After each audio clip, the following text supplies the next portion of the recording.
দেওয়া হয়েছে সূরা কমরের ব্যাখ্যা করার জন্য, তাফসীর করার জন্য। আপনাদের কাছে অল্প সময়ের পরিসরে সূরা কমর থেকে 27 নম্বর পারায় সূরা নাজমের পরে সূরা কমর, সূরা কমরের পরে সূরাই হলো সূরা রহমান। এই সূরা কমরে আল্লাহ তাআলা কিয়ামতের ব্যাপারে বর্ণনা করেছেন। আমরা ধৈর্য সহকারে শুনবো তো ইনশাআল্লাহ? ইনশাআল্লাহ। আমি সেই কলকাতা থেকে কষ্ট করে এসেছি আপনাদেরকে কিছু শোনানোর জন্য। আপনারা যদি উঠাউটি করেন তাহলে আমি কষ্ট পাবো। আমি মুসাফির মানুষ, শুধু মুসাফির না, আমি অসুস্থ মানুষ। কারণ আপনারা শুনেছেন গত ডিসেম্বর মাসের 14 তারিখ দিনগত রাত্রে 12 চাকা ট্রাকের সাথে আমার গাড়ি জলসা থেকে ফেরার সময় অ্যাক্সিডেন্ট হয়ে আমি গুরুতর আহত হয়েছিলাম। গাড়ি তো ভেঙে চুরমার হয়ে গেছে, তারপরেও আমার এই দাড়ির তলাতে এই জায়গাতে দাড়ি কেটে দিয়েছে ডাক্তার। এখানে 3টে টিচ পড়েছে, 3টে সেলাই পড়েছে। আমার যে জবান জিভ, এই জিভের উল্টো দিকে 3টে সেলাই পড়েছে। আমার এই ডান কানের ভিতরের হাতটা ভেঙে গেছে। আমার মেডিসিন চলছে, আমি অসুস্থ, তারপরেও বেঁচে আছি কেন? এইটাই তো আল্লাহকে আমি খুব নিকট হতে বুঝেছি। আলহামদুলিল্লাহ। আল্লাহ বলেছেন ইখরিজুল হাইয়া মিনাল মাইয়িত ওয়া মুখরিজুল মাইয়িত মিনাল হাই। আমি মৃত্যুর মুখ থেকে তোমাকে বাঁচাতে পারি, আবার তোমাকে সুস্থ অবস্থায় মৃত্যু দান করতে পারি। এই কথাটা আমি খুব কাছ থেকে বুঝেছি। আমার যখন অ্যাক্সিডেন্ট হয়, আল্লাহর কসম 2 মিনিটের মাথায় আমার মা ফোন দেয়। আমি এটাও বুঝেছি অনেক শিক্ষা। বেলাল হোসেন সাইদি একটা কথা বলতেন, বিদেশে বিরাট যে যখন সন্তান মারা যায়, পশু পাখি না জানিতে আগে জানে তার মা। আমি এটাও বুঝেছি যে আমার মা আমার অ্যাক্সিডেন্ট হলো 2 মিনিটের ভিতরে ফোন করলো কি করে। আরে মায়ের পরিজার সাথে সন্তানের পরিজা আল্লাহ কানেকশন করে দিয়েছেন। যদি বলেন সুবহানাল্লাহ। তো অনেক কষ্ট করে আপনাদের কাছে এসেছি জার্নি করে, রেস্ট খুব একটা পাইনি। তারপরে আপনাদের কাছে কোরআন থেকে তাফসীর করব, কারণ আল কোরআন যেখানে আমরা আছি সেখানে। কোরআনের বাইরে গান বক্তব্য দেবে, ওতে মিথ্যা থাকতে পারে, ভুল থাকতে পারে। আল্লাহর কোরআনে কোনো ভুল নাই। আল্লাহর কোরআনে ভুল আছে বলে যদি কেউ মনেও করে, ওই ইমানদার না বেঈমান? চরম পর্যায়ের বেঈমান। আল্লাহ রাব্বুল আলামিন বলেন ইকতারাবাতিস সাআতু ওয়ানশাক্কাল কমার। রাব্বুল আলামিন বলেন ইকতারাবাতিস সাআ, কিয়ামত আমার পরে যদি নবী হতো না কানে ওমর, তো ওমর নবী হতো। লা নবিয়্যা বাদি, রাসূল বললেন আমার পরে আর কোনো নবী না। আনা খাতামুন নবিয়্যিন, আমি হলাম সর্বশেষ নবী। নবীদের ভিতরে সর্বশেষ নবী আমি রাসূল। আল্লাহর নবী সাল্লাল্লাহু আলাইহি সাল্লাম দুনিয়াতে আসা মানেই কিয়ামত খুব নিকটে। হ্যাঁ বাবা, এই কথাটা আল্লাহ কোরআন মাজিদে বলেন ইকতারাবাতিস সাআ, কিয়ামত আসন্ন হয়েছে। ওয়ানশাক্কাল কমার, আর চাঁদ দ্বিখণ্ডিত হয়ে গেছে। চাঁদ দ্বিখণ্ডিত হওয়া হলো কিয়ামতের দ্বিতীয় বড় আলামত। মক্কার কাফেররা কুরাইশবাসীরা বলল, মুহাম্মদ সত্যিকারে যদি নবী হও, তাহলে এই আকাশের চাঁদ যদি দ্বিখণ্ডিত করতে পারো, তোমাকে নবী বলে মেনে নিতে কোনো বাধা নাই।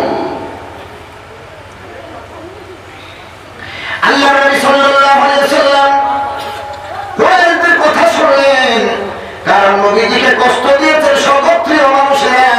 বাইরে মানুষ কষ্ট দিলে সহ্য করা যায়, কিন্তু নিজের মানুষ কষ্ট দিলে বড় কষ্ট লাগে। নবীজিকে কষ্ট দিয়েছেন নবীজি নিজের চাচাতো ভাই, সমগ্র বংশীয় মানুষেরা আমার নবীকে সব থেকে বেশি কষ্ট দিয়েছে। এই জন্য তো নবী কষ্ট সহ্য না করতে পেরে তায়েফের বুকে পাড়ি দিলেন, কারণ নিজের মানুষের দেওয়া কষ্ট সহ্য করা যায় না। আমার দয়ার নবী মায়ার নবী রাহমাতুল্লিল আলামিন শাহাদাত আঙ্গুল আকাশের দিকে তুললেন, বিসমিল্লাহ বলে একটা টান দিলেন। ব্রেক যেমন কাপড়ের উপরে টান দিলে কাপড় দুইটা হয়ে যায়, আমার রাসূলুল্লাহ এক আঙ্গুলের ইশারায় আল্লাহ তাআলা চাঁদ দ্বিখণ্ডিত করে দিলেন।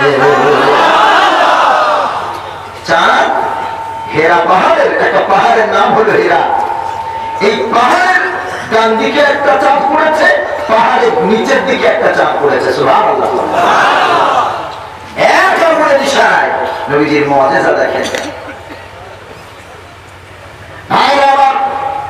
আল্লাহ যার কপালে হেদায়েত রাখবে, তার হেদায়েত কেউ দিতে পারবে না। কি মনে হয় আপনাদের? আমি যদি মনে করি আমি চুরি ছাড়বো না, আমার কেউ চুরি ছাড়াতে পারবে? আমি যদি মনে করি আমি বেয়াদবি থাকবো, তো আমাকে আদমওয়ালা বানাতে পারবে কেউ? আল্লাহ জোর করে হেদায়েত দেবে? আল্লাহ কি হেদায়েতের ঠিকা নিয়ে বসে আছে? আমি নিয়ত ভালো করবো না আর আল্লাহ আমাকে হেদায়েত দেবে? আমি পিতা মাতার খেদমত করবো না আর জলসা শুনে? এত সোজা? তুমি যদি এখানে বসে নিয়ত করো আল্লাহ আজ থেকে নামাজ পড়বো, আজ থেকে চরিত্রকে সংশোধন করবো, নবীওয়ালা আখলাক তৈরি করবো, আপনি নিয়ত যেমন করবেন, আল্লাহ রাসূল বললেন সাল্লাল্লাহু আলাইহি ওয়াসাল্লাম, ইন্নামাল আ'মালু বিন্নিয়াতি ওয়া লিকুল্লি ইমরিইন মা নাওয়া, ফামান কানাত হিজরাতুহু ইলা দুনিয়া ইউসিবুহা আও ইলা ইমরাতিন ইয়ানকিহুহা ফাহিজরাতুহু ইলা মা হাজারা ইলাই।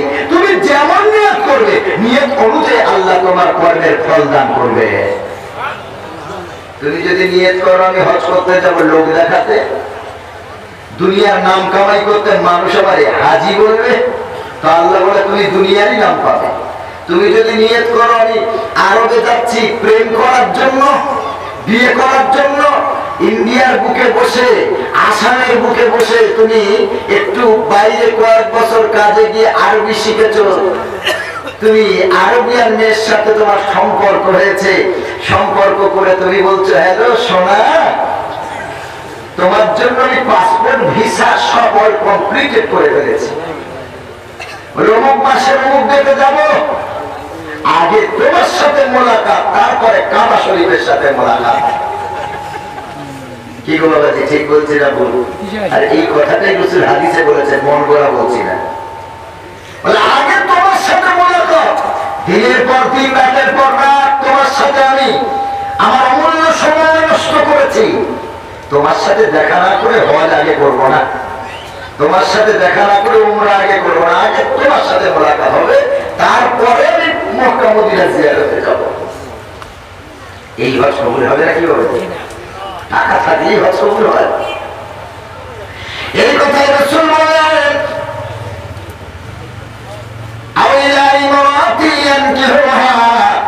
যদি কোন নারীর চক্রে যদি তুমি হিজরত করো, আরবে যদি তুমি যাও, মক্কা মদিনা নিয়ে যদি তুমি যাও, আমার রাসূল বললেন ওই নারীকে তুমি বউ বানিয়ে, বউ নিয়ে ঘরে ফিরতে পারবে। আমি আল্লাহ, আমি রাসূল আর আমার আল্লাহকে নিয়ে বাড়ি ফিরতে পারবে না।